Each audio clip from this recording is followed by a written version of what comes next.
you for joining us here, sir. The first question that I want to ask you is about NHA and about the ABDM's performance when it comes to private sector's adoption into this program.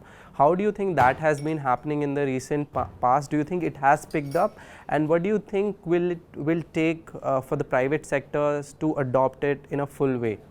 Yeah, thanks so much, and I think it's great to be here at Cahotech, which is really an association of a lot of the private healthcare providers who participate. I think ABDM is starting to pick up significant momentum now. Definitely in the public sector we see huge momentum, and then we are starting to see the first signs of it in the private sector, driven by two things. One is the incentive scheme that the National Health Authority has launched. As you might be aware, the National Health Authority is actually giving out 20 rupees for every health record that's being linked to an ABA to a private healthcare provider. They're also giving 5 rupees to the digital software solution company that helped make that software happen. So the core message that we want to bring out to all private healthcare providers is, if you're using a software in your health facility to provide or capture medical records, make sure you're using an ABDM compliant software.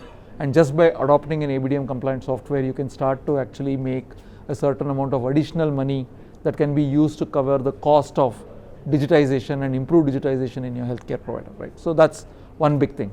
The second thing is, I think we are seeing a significant tailwind now with the DPDP Act being passed by the country. Now, all healthcare providers will come under the DPDP Act.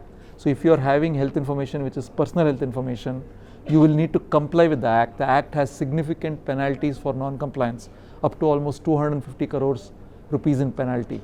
And so using an ABDM compliant software will be the easiest way for you to make sure that you are essentially going to be able to comply with many of the provisions of the DPDP Act. So with that happening, and as the DPDP Act starts to roll out with its board, then the rules, and as well as the timelines for adoption, we think that there's going to be a significant momentum where we will see ABDM adoption pick up even more in the private sector.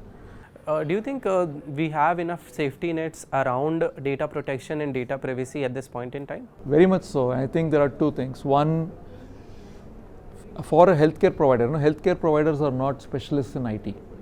And if you look at the ABDM compliance process, before a software can say it's ABDM compliant, NHA is making sure that it is going through a very strong set of tests related to data privacy and security. And so you can be confident and comfortable that if you are adopting an ABDM compliant software, already that there is a layer of protection that it has, testing that has gone through.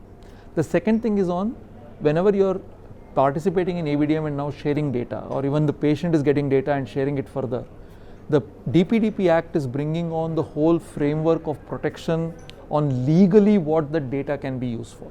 So without the appropriate consent of individuals, nobody is going to be able to use the data for any purpose other than what the individual has allowed.